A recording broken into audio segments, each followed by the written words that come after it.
بسم اللہ الرحمن الرحیم۔ السلام علیکم، آپ دیکھ رہے ہیں الف نیوز اور میں ہوں آپ کے ساتھ ماجد علی۔ شامل کرتے ہیں آج کی ہیڈ لائنز۔ اسرائیلی میزائل شکن لیزر سسٹم تیار کر لیا، ایران کو دھمکی۔ اسرائیل نے حملہ کیا تو اسے چین سے بیٹھنے نہیں دیں گے، ایران کا اسرائیل کو دو ٹوک پیغام۔ ترکی کا کردوں کے خلاف فوجی آپریشن، جنگی طیاروں سے حملہ۔ عالمی اور علاقائی مسائل پر پاکستان کی نئی حکومت کے ساتھ کام کرنا چاہتے ہیں، امریکہ نے اہم پیغام جاری کر دیا۔ کویت مسجد اقصی کی بے حرمتی کے خلاف احتجاجی مظاہرہ۔ منوج پانڈے بھارت کے نئے آرمی چیف مقرر۔ پاکستان کی سویڈن، ہالینڈ اور بھارت میں اسلامو فوبیا کے واقعات کی شدید مذمت۔ امریکی رکن کانگریس الہان عمر آج پاکستان پہنچیں گی۔ پاکستان اور عالمی منظرنامے سے باخبر رہنے کے لیے الف نیوز کو سبسکرائب کر لیں اور بیل آئیکن کو کلک کرنا نہ بھولیے گا۔ ناظرین، اپنی آرا کا اظہار کومنٹ سیکشن میں لازمی کیجیے گا۔ ہیڈ لائنز آپ نے جانی، اب بڑھتے ہیں خبروں کی تفصیلات کی طرف۔ صہیونی ریاست کے وزیراعظم نفتالی بنیٹ نے اعلان کیا ہے کہ اسرائیل نے آئرن بیم میزائل شکن لیزر سسٹم تیار کر لیا ہے۔ میڈیا رپورٹس کے مطابق سائنس فکشن فلموں سے مماثلت رکھتے آئرن بیم میزائل شکن لیزر سسٹم نے کامیابی سے ایک ڈرون کو نشانہ بنایا اور تباہ کر دیا، جس کی ویڈیو اسرائیلی وزیراعظم نے اپنے ٹویٹر اکاؤنٹ پر بھی شیئر کی۔ اسرائیلی وزیراعظم نے آئرن بیم لیزر سسٹم کو خطے میں گیم چینجرز کے طور پر تشبیہ دیتے ہوئے کہا ہے کہ یہ دنیا کا پہلا توانائی سے چلنے والا ہتھیاروں کا نظام ہے جو راکٹوں اور مارٹر گولوں کو لیزر سے مارنے کی صلاحیت رکھتا ہے، جبکہ اس کی لاگت $3.50 فی شاٹ ہے۔ اس سے قبل اسرائیل نے ایران نواز ملیشیا اور بالخصوص حماس کے میزائلوں سے خود کو محفوظ بنانے کے لیے آئرن ڈوم غزہ کے کچھ فاصلے پر نصب کیا تھا۔ آئرن ڈوم بھی راکٹوں اور میزائلوں کو روکنے کے لیے استعمال کیا جاتا ہے۔ خبر کے اگلے حصے میں بات کرتے ہیں۔ ایران کے صدر ابراہیم رئیسی کا کہنا ہے کہ اسرائیل کسی بھی قسم کی جارحیت سے باز رہے، اگر ایران کو نشانہ بنایا گیا تو وہ اسے چین سے بیٹھنے نہیں دیں گے۔ عالمی خبرساز ادارے کی رپورٹ کے مطابق ملکی فوج کے قومی دن کی تقریب سے خطاب کرتے ہوئے صدر ابراہیم رئیسی کا کہنا تھا کہ ہماری مسلح افواج ملک کے دفاع کے لیے ہمہ وقت تیار ہے۔ اگر اسرائیل نے ایران کے خلاف کوئی قدم اٹھایا تو مسلح افواج اسرائیل کو چین سے بیٹھنے نہیں دے گی۔ ایرانی صدر کا یہ بیان اس وقت سامنے آیا جب حال ہی میں ایرانی پاسداران انقلاب نے عراقی کردستان کے دارالحکومت اربل میں اسرائیل کے زیر استعمال ایک اسٹریٹجک سائٹ کو درجنوں بیلسٹک میزائلوں سے تباہ کرنے کا دعویٰ کیا ہے۔ اربل کے گورنر نے ایرانی پاسداران انقلاب کے اس دعوے کو بے بنیاد قرار دیتے ہوئے اس بات سے ہی انکار کر دیا تھا کہ شہر میں کوئی اسرائیلی سائٹ موجود ہے۔ اسرائیل اور ایران کے درمیان تناؤ میں اضافہ گزشتہ ماہ ہوا جب اسرائیل کی میزبانی میں ہونے والے اجلاس میں مشترکہ دشمنوں پر دباؤ بڑھانے اور حوصلہ شکنی کے لیے اقدامات پر غور کیا گیا تھا۔ اجلاس میں عرب سفارتکاروں کے علاوہ امریکی وزیر خارجہ اینتھنی بلنکن نے بھی شرکت کی تھی۔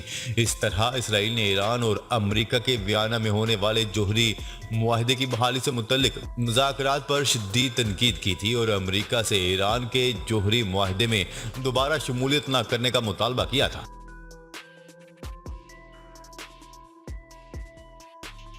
خبر کے اگلے حصے میں بات کرتے ہیں۔ ترک فورسز نے شمالی عراق میں کرد جنگجوؤں کے خلاف زمینی اور فضائی آپریشن کا آغاز کر دیا۔ عرب میڈیا کی رپورٹ کے مطابق ترکی کی جانب سے کرد ورکرز پارٹی کے خلاف ایک مرتبہ پھر بڑے پیمانے پر فوجی کارروائیوں کا آغاز کر دیا گیا ہے۔ ترکی کے وزیر دفاع نے وزارت کی ویب سائٹ پر شیئر کی گئی ویڈیو میں کہا ہے کہ ترک فورسز نے جنگی جہازوں اور توپوں سے کرد جنگجوؤں کے ٹھکانوں کو نشانہ بنایا ہے۔ ترک فورسز کا حالیہ آپریشن شمالی عراق میں شروع کیا گیا ہے، جس میں ہیلی کاپٹر اور ڈرون سے مدد لی جا رہی ہے۔ ترک وزیر دفاع کا مزید کہنا تھا کہ ترک جنگی جہازوں نے کامیابی سے کرد جنگجوؤں کے شیلٹرز، بنکر، سرنگوں اور اسلحہ ڈپو اور ہیڈ کوارٹرز کو نشانہ بنایا ہے، جہاں سے کرد جنگجو ترکی پر حملہ کرتے ہیں۔ میڈیا رپورٹس کے مطابق ابھی تک کرد جنگجو گروپوں کا ترک فوج کی حالیہ کارروائیوں پر کوئی رد عمل سامنے نہیں آیا۔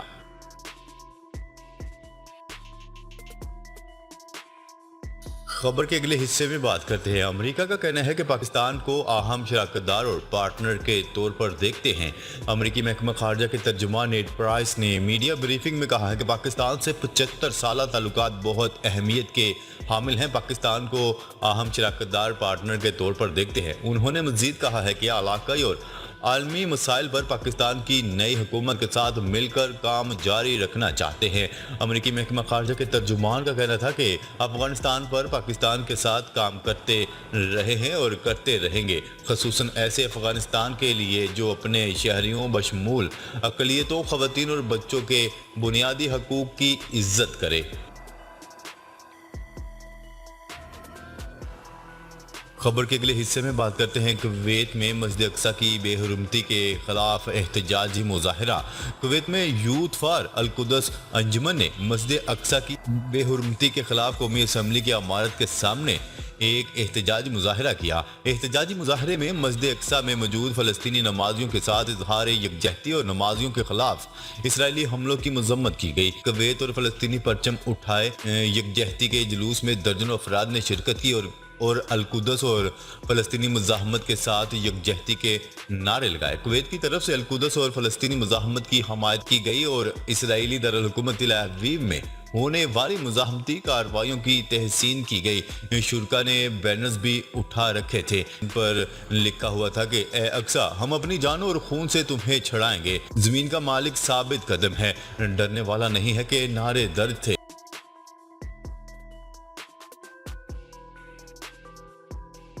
خبر کے اگلے حصے میں بات کرتے ہیں۔ منوج پانڈے بھارت کے نئے آرمی چیف مقرر۔ لیفٹیننٹ جنرل منوج پانڈے بھارت کے نئے آرمی چیف مقرر کر دیے گئے۔ بھارتی میڈیا کی رپورٹ کے مطابق بھارت کے نئے army chief Manoj Pandey April کے آخر میں عہدہ سنبھالیں گے۔ بھارتی میڈیا کی رپورٹ کے مطابق لیفٹیننٹ جنرل منوج پانڈے اس وقت vice chief of the army کے فرائض انجام دے رہے ہیں۔ جنرل منوج پانڈے اقوام متحدہ کے کئی مشن میں بھی تعاون دے چکے ہیں۔ وہ جون 2020 سے مئی 2021 تک انڈومان اینڈ نکوبار کمان کے کمانڈر ان چیف بھی رہے ہیں۔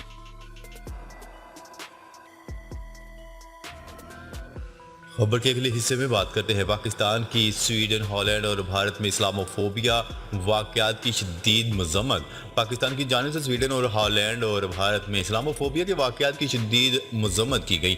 ترجمان دفتر خارجہ نے سویڈن میں ریلیوں کے دوران قرآن پاک کی بے حرمتی کا گھناؤنے فعل کو انتہائی قابل مذمت قرار دیا۔ ترجمان دفتر خارجہ کا کہنا ہے کہ ایک ڈچ سیاستدان کے اسلام مسلمان کے مقدس ماہ رمضان پر حملے کی بھی شدید مذمت کرتے ہیں۔ یہ انتہائی بے ہودہ، اشتعال انگیز اسلاموفوبک فعل ہے۔ یہ واقعہ دنیا کے 1.5 ارب مسلمانوں کے جذبات کو ٹھیس پہنچانے کے علاوہ کچھ نہیں۔ ایسے افعال آزادی اظہار رائے کے تحت نہیں آتے۔ انسانی حقوقی عالمی قانون نفرت انگیز تقاریر سے اجتناب، تشدد پر اکسانے سے روکے۔ پاکستان سمیت تمام مسلمان اسلام، عیسائیت اور یہودیت کی توہین کی مذمت کرتے ہیں۔ پاکستان مذہب یا عقیدے کی بنیاد پر تشدد کے خلاف کھڑا ہے۔ پاکستان نے موقف اپنایا ہے کہ ڈچ سویڈن حکام پاکستانی عوام، دنیا بھر کے مسلمانوں کے جذبات کا ادراک کریں۔ متعلقہ حکام اسلاموفوبیا واقعات کی روک تھام کے لیے اقدامات کریں۔